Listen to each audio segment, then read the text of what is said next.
Hello. ನನಗೆ weekend ಬಂದ್ರೆ ಒಂದು ಕೆಂಪು ಕುರ್ಚಿಯಲ್ಲಿ ಒಬ್ಬ ಸಾಧಕರನ್ನ ಭೇಟಿ ಮಾಡೋದು ಅಭ್ಯಾಸ. ಆದರೆ ಒಂದೇ ಶನಿವಾರ ಇಷ್ಟೊಂದು ಜನ ಸಾಧಕರು ಸಿಕ್ಕಿರೋದು ಬಹಳ ವಿಶೇಷ.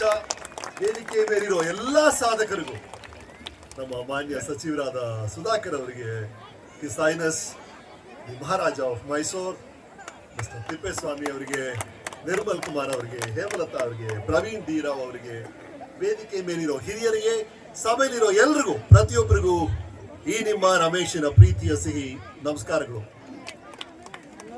ನಮ್ಗೆಲ್ಲ ಒಂದು ಪದ ಕೇಳಿದ್ರೆ ನಮ್ಮ ಕಣ್ಣಲ್ಲಿ ಅಥವಾ ನಮ್ಮ ಮನಸ್ಸಲ್ಲಿ ಒಂದು ಕಲ್ಪನೆ ಮೂಡುತ್ತಲ್ವಾ. ಈಗ ವೀಕೆಂಡ್ ವಿತ್ ರಮೇಶ್ ಅಂದ್ರೆ ನಿಮ್ ಕಣ್ ಮುಂದೆ ಒಂದು ಕೆಂಪು ಕುರ್ಚಿ ಬರುತ್ತೆ, ಅಥವಾ ನಾಗವಳ್ಳಿ ಅಂದ್ರೆ ಆಪ್ತಮಿತ್ರ ಸೌಂದರ್ಯ ಮೊದಲವರ ಅಂತ ಕಿರ್ಚೋದ್ ಬರುತ್ತಲ್ವಾ.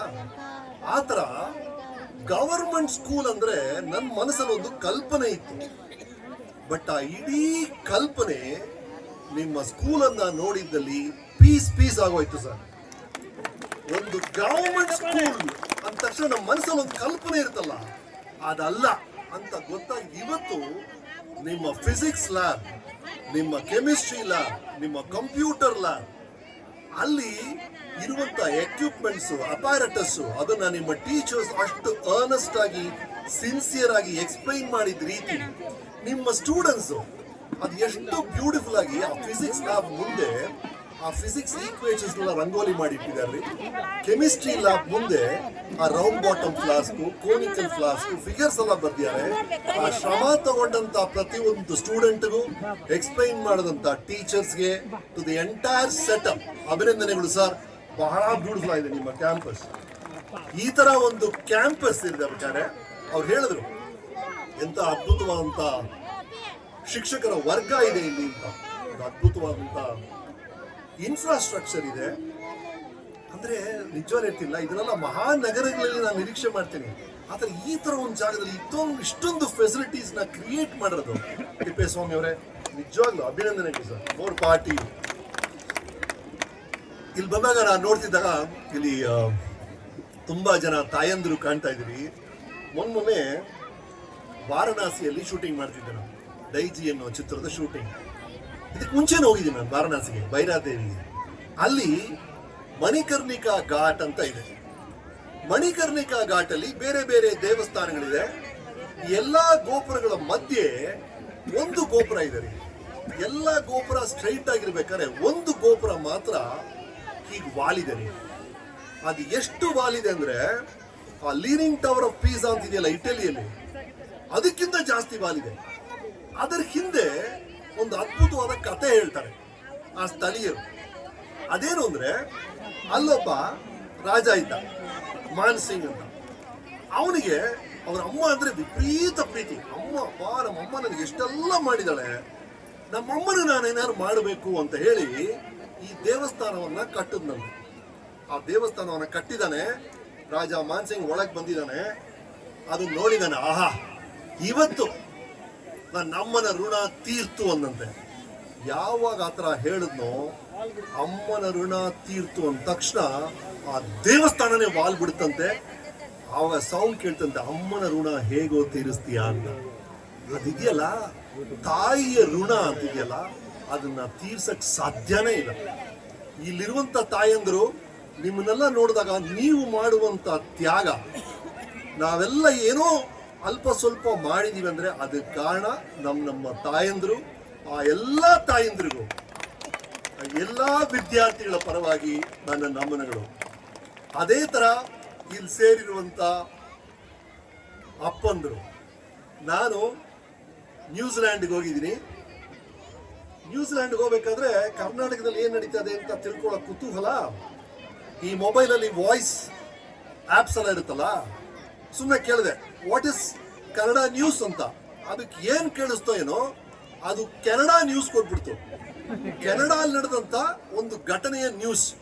ನನಗೇನ್ ಶಾಕ್ ಆಗೋಯ್ತು ಅಂದ್ರೆ, ಅದರಲ್ಲಿ ಕೆನಡಾದಲ್ಲಿರೋ ಅಪ್ಪ ಅವನು ಅವ್ರ ಮಗನಿಗೆ 21ನೇ ಹುಟ್ಟುಹಬ್ಬಕ್ಕೆ ಏನು ಉಡುಗೊರೆ ಕೊಟ್ಟಿರ್ಬೋದು? ನೀವೇನು ಕೊಡ್ತೀರಾ ನಿಮ್ಮ ಮಗನಿಗೆ 21ನೇ ವರ್ಷಕ್ಕೆ?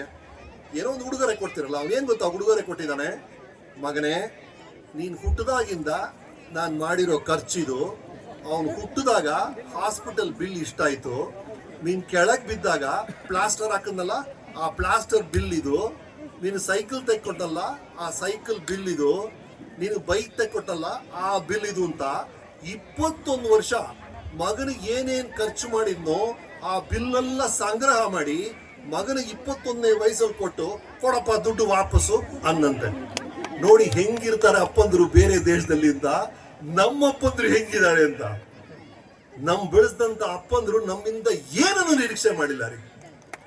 ಅಂತ ತ್ಯಾಗಮಯಿಗಳು ಅಂದ್ರೆ ನಮ್ಮ ಅಪ್ಪಂದ್ರು ನಮ್ಮ ಅಮ್ಮಂದ್ರು.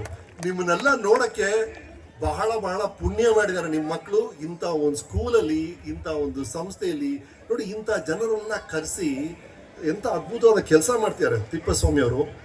ಹಾಗಾಗಿ ಈ ತರ ಒಂದು ಇನ್ಫ್ರಾಸ್ಟ್ರಕ್ಚರ್ ಇರಬೇಕಾದ್ರೆ, ಈ ತರ ಒಂದು ಟೀಚರ್ಸ್ ಇರಬೇಕಾದ್ರೆ, ಈ ತರ ಒಂದು ಸಪೋರ್ಟ್ ಸಿಸ್ಟಮ್ ಇರಬೇಕಾದ್ರೆ ಇದನ್ನ ಮ್ಯಾಕ್ಸಿಮಮ್ ಯೂಸ್ ನಿಮ್ಮ ಮಕ್ಕಳು ಮಾಡ್ಕೋಬೇಕು. ಇಲ್ಲಿರುವಂತ ಮಕ್ಕಳನ್ನ ಅದೊಂದೇ ಹೇಳ್ತಿರೋದು. ಈಗ ದಹಿ ಹಂಡಿ ಅಂತ ಮಾಡ್ತಾರೆ, ಮರಾಠಿ ಫಿಲ್ಮ್ಸ್ ಅಲ್ಲಿ ನೋಡ್ತೀರಾ, ಹಿಂದಿ ಫಿಲ್ಮ್ಸ್ ಅಲ್ಲಿ ನೋಡ್ತೀರಾ, ತಿರುಪತಿಯಲ್ಲೂ ಮಾಡ್ತಾರೆ. ಅಂದ್ರೆ ಈ ತರ ಜನ ಒಂದು 10 ಜನ ಅಥವಾ 20 ಜನ ಇರ್ತಾರೆ, ಅದರ ಮೇಲೆ ಒಂದು 20 ಜನ, ಅದರ ಮೇಲೆ 20, ಹೀಗೆ ನಡೀತಾ ಒಂದು ಹ್ಯೂಮನ್ ಪಿರಮಿಡ್ ಮಾಡಿ ಅದರ ಮೇಲೆ ಒಬ್ಬ ವ್ಯಕ್ತಿ ಓಡೋಗಿ ಕೈಯಲ್ಲಿ ತೆಂಗಿನಕಾಯಿ ಇರುತ್ತೆ, ಮೇಲ್ ಮಡಿಕೆ ಹೊಡಿತಾನೆ, ಮಡಿಕೆಯಿಂದ ಬೆಣ್ಣೆನೋ ಬೀಳುತ್ತೆ, ನೀವು ನೋಡಿರ್ತೀರಾ. ಆ ಥರ ನಿಮ್ಮಪ್ಪ, ನಿಮ್ಮ ಅಮ್ಮ, ನಿಮ್ಮ ಟೀಚರ್ಸು, ನಿಮ್ಮ ಸ್ಕೂಲು, ಈ ಥರ ಸಮಾಜ ಸೇವಕರು, ನಂತರ ವೆಲ್ವಿಷರ್ಸು ಎಲ್ಲರೂ ಕಾಯ್ತಾ ಇದ್ದೀವಿ. ನಿಮ್ಮ ಮಕ್ಕಳು ನಮ್ಮ ಮೇಲೆಲ್ಲ we are all ready to support you. ನೀವು ಯಶಸ್ಸನ್ನ ಪಡಿಬೇಕಷ್ಟೇ. ನೀವು ಮಾಡಬೇಕಾದ್ರೆ ಬಹಳ ಬಹಳ ಸ್ಮಾಲ್ ಥಿಂಗ್ ರೀ, ವೆರಿ ವೆರಿ ಸ್ಮಾಲ್. ಗಮನ ಕೊಡ್ಬೇಕಷ್ಟೇ. ನೀವು ಕ್ಲಾಸ್ ರೂಮಲ್ಲಿ ಪಾಠ ಟೀಚರ್ ಮಾಡ್ತಿದ್ದಾಗ ದಯವಿಟ್ಟು ಗಮನ ಕೊಡಿ, ಅದೊಂದೇ ಬೇಕಾಗಿರೋದು. ಒಬ್ಬ 100ಕ್ಕೆ 80 ಮಾರ್ಕ್ ತಗೊಳ್ತಾನೆ, ಒಬ್ಬ 30 ಮಾರ್ಕ್ ತಗೊಳ್ತಾನೆ ಅಂದ್ರೆ ಇವನೇನ್ ದಡ್ಡ ಅಲ್ಲ, ಅವನಷ್ಟೇ ಕೆಪಾಸಿಟಿ ಇವನಿಗೂ ಇದೆ. ಇವನು ಅಲ್ಲಿ ಗಮನ ಕೊಡ್ತಿಲ್ಲ, ಗಮನದ ಕೊರತೆ ಅದೊಂದೇ ಬೇಕಾಗಿರೋದು. ದಯವಿಟ್ಟು ನಿಮ್ಮ ಮಕ್ಕಳಿಗೆ ಇದು ಒಂದನ್ನ ಹೇಗಾದ್ರೆ ನೀವು ಕಲಿಸ್ಬೇಕು. ಮಾಡ್ತಿರುವಂತ ಕೆಲಸದಲ್ಲಿ, ಕೇಳ್ತಿರುವಂತ ಪಾಠದಲ್ಲಿ, ಆಡ್ತಿರುವಂತ ಆಟದಲ್ಲಿ ಪರಿಪೂರ್ಣವಾಗಿ 100% ಇನ್ವಾಲ್ವ್ ಆಗಿ ಗಮನ ಕೊಟ್ರೆ ಅಪಾರವಾದ ಯಶಸ್ಸನ್ನು ಪಡಿತಾರೆ. ಅದೊಂದೇ ಬೇಕಾಗಿರೋದು. ಎರಡನೇದು ಬೇಕಾಗಿರೋದು ಅಂದ್ರೆ, ಪೆಲೆ ಅಂತ ಒಬ್ಬ ಫುಟ್ಬಾಲ್ ಪ್ಲೇಯರ್ ಇದ್ದ. ಎಲ್ರು 1 ಗೋಲ್ 2 ಗೋಲ್ ಹಾಕಕ್ ಒದ್ದಾಡೋರು, ಇವನ್ ಸಾಲ ಗೋಲ್ ಹಾಕ್ಬಿಡೋನು. ಎಲ್ರು ಆಶ್ಚರ್ಯ, ಇವನ್ ಹೆಂಗಪ್ಪ ಇವನ್ ಪೇಲೆ ಮಾತ್ರ ಇಷ್ಟೊಂದು ಗೋಲ್ ಹಾಕ್ತಾನೆ ಫುಟ್ಬಾಲ್ ಅಲ್ಲಿ ಅಂತ. ಅವ್ನ್ ಪೇಲೆ ಕೆಲಸ ಹೆಂಗ್ ಸರ್ ನೀವು ಇಷ್ಟೊಂದು ಗೋಲ್ಸ್ ಹಾಕ್ತೀರಾ ಅಂತ ಅವ್ನು ಹೇಳ್ದ, ಸರ್ ಎಲ್ರು ಬಾಲ್ ಎಲ್ಲಿದೆಯೋ ಅಲ್ಲಿ ಹೋಗ್ತಾರೆ, ನಾನ್ ಬಾಲ್ ಎಲ್ಲಿ ಇರುತ್ತೋ ಅಲ್ಲಿ ಹೋಗ್ತೀನಿ, ಮುಂದೆ ಬಾಲ್ ಎಲ್ಲಿರುತ್ತೋ ಅಲ್ಲಿ ಹೋಗ್ತೀನಿ ಅಂದ ಪೇಲೆ. ಅಷ್ಟೇ ಬೇಕಾಗಿರೋದು. ಮುಂದೆ ಎಲ್ಲಿರುತ್ತೆ ಬಾಲ್ ಅಂತ ಗೊತ್ತಿರ್ತಲ್ಲ, ಅವನು ಗ್ರೇಟ್ ಫುಟ್ಬಾಲರ್ ಆಗ್ತಾನೆ. ನಾಳೆ ಏನಾಗುತ್ತೆ ನನ್ನ ಕ್ಷೇತ್ರದಲ್ಲಿ, ನಾಳೆ ಸಿನಿಮಾದಲ್ಲಿ ಏನಾಗುತ್ತೆ ಅಂತ ನಾನು ಸ್ವಲ್ಪ ಗ್ರಹಿಸ್ಬಿಟ್ರೆ ಇನ್ನು 10 ವರ್ಷ ನಾನು ಉಳಿತೀನಿ. ಎಲ್ಲವೂ ಬದಲಾಗ್ತಿದೆ. ನಾನು ಓದ್ತಿದ್ದಾಗ ಎಲ್ರು, ನಾನು ಮೆಕ್ಯಾನಿಕಲ್ ಇಂಜಿನಿಯರಿಂಗ್ ತಗೊಂಡೆ, ಅದಾದ್ಮೇಲೆ ಬಂದವರು ಇಲ್ಲ ಕಂಪ್ಯೂಟರ್ಸ್ ಅದೇ ಫ್ಯೂಚರ್ ಅಂತ ಹೋದ್ರು. ಈಗ ಅಂತ ಹೇಳ್ತಿದ್ರೆ ಎಲ್ಲವೂ ಬದಲಾಗ್ತಾ ಇರುತ್ತೆ. ಇವತ್ತು ನಿಮ್ಮ ಹುಡುಗರು ಕಲಿಯುವಂತ ವಿಷಯಗಳು ಅವರು ಹೊರಗಡೆ ಬಂದಾಗ ಕಾಲೇಜ್ ಬಿಟ್ಟು ಔಟ್ಡೇಟ್ ಆಗಬಹುದು. ಅದು ಏನೇ ಆದ್ರೂ ನಾನು ಕಲಿತೀನಿ, ನಾನು ಅಡಾಪ್ಟ್ ಆಗ್ತೀನಿ, ನಾನು ನನ್ನ ಕರೆಕ್ಟ್ ಮಾಡ್ಕೊಳ್ತೀನಿ ಅನ್ನೋ ಮನೋಭಾವ ಇದೆಯಲ್ಲ, ಸೆಲ್ಫ್ ಕರೆಕ್ಷನ್ ಅಂತ ಹೇಳ್ತೀವಿ, ಇದು ಬಹಳ ಮುಖ್ಯ. ನೀವು ಕಾರ್ ಓಡಿಸ್ಕೊಂಡು ಹೋಗ್ತಾ ಇರ್ತೀರಾ, ಹೇಗೆ ಓಡಿಸ್ತೀರಾ ಹೇಳಿ? ಇಲ್ಲ ರೈಟ್ ಅಲ್ಲಿ ಆಟೋ ಬಂತ, ಲೈಟ್ ಅಲ್ಲಿ ಲೆಫ್ಟ್ ತಗೊಳ್ತೀರಾ, ರೇರ್ ವ್ಯೂ ಮಿರರ್ ನೋಡ್ತೀರಾ, ಹಿಂದೆ ಒಬ್ಬ ಹಾರ್ನ್ ಹೊಡಿತಾನ, ಸ್ವಲ್ಪ ಬ್ರೇಕ್ ಹಾಕ್ತೀರಾ, ಮುಂದೆ ಎಮ್ಮೆ ಬಂತ ಸ್ವಲ್ಪ ಲೆಫ್ಟ್ಗೆ ಹೋಗ್ತೀರಾ, ಅಕ್ಕ ಪಕ್ಕ ಮುಂದೆ ಹಿಂದೆ ಏನ್ ನಡೀತಾ ಇದೆ ಅಂತ ಗಮನಿಸ್ಕೊಂಡು ಒಂದು ವಾಹನವನ್ನ ಓಡಿಸ್ತೀವಲ್ಲ, ಅಷ್ಟೇ ಜೀವನ. It is called auto correction. ಅಕ್ಕ ಪಕ್ಕ ಪ್ರತಿ ಕ್ಷಣ ಏನ್ ನಡೀತಾ ಇದೆಯೋ ಅದನ್ನ ಗಮನದಲ್ಲಿ ಇಟ್ಕೊಂಡು ಹೇಗ ಸ್ಟೀರ್ ಮಾಡ್ಕೊಂಡು ಹೋಗ್ತಿರೋ ಅಷ್ಟೇ ಜೀವನದ ಯಶಸ್ಸಿನ ಗುಟ್ಟು. ದಯವಿಟ್ಟು ಅದನ್ನ ನಿಮ್ಮ ಮಕ್ಕಳಿಗೆ ಹೇಳ್ಕೊಡಿ. ನೀವು ಹೇಳ್ಕೊಂಡು ಬೇಕಾದ್ರೆ ಒಂದೇ ಒಂದು ವಿಷಯ, ನಿಮ್ಮ ಮಗು ಯಾವ ಜಾಗದಲ್ಲಿದ್ದಾನೋ ಎಲ್ಲಿದ್ರೂ ಸರಿ, ಆ ಜಾಗಕ್ಕೆ ಅವನಿಂದ ಅಥವಾ ಅವಳಿಂದ ಒಂದು ಕೊಡುಗೆ ಇರ್ಬೇಕ್ರಿ. ಸುಮ್ಮನೆ ಮೇರ್ ಸ್ಪೆಕ್ಟೇಟರ್ ಆಗಿರಬಾರ್ದು. She must add value every moment in every place she is. ಅದನ್ನ ದಯವಿಟ್ಟು ನಿಮ್ಮ ಮಕ್ಕಳಿಗೆ ಕಲ್ಪಿಸ್ಕೊಡಿ. ಅಪಾರವಾದ ಯಶಸ್ಸು ಅವ್ರಿಗೆ ಕಾದಿದೆ. ನಿಮ್ಮ ಮಕ್ಕಳಿಗೆ, ನಿಮಗೆ, ನಿಮ್ಮೆಲ್ಲರಿಗೂ ಒಳ್ಳೇದಾಗ್ಲಿ. ನಾವ್ ಹೇಳ್ತೀವಲ್ಲ, ನಾಳೆಯ ಭಾರತ, ನಾಳೆಯ ಕರ್ನಾಟಕ ಅಮೋಘವಾಗಿರ್ಬೇಕು. ಹೇಗೆ ಅಮೋಘವಾಗಿರುತ್ತೆ?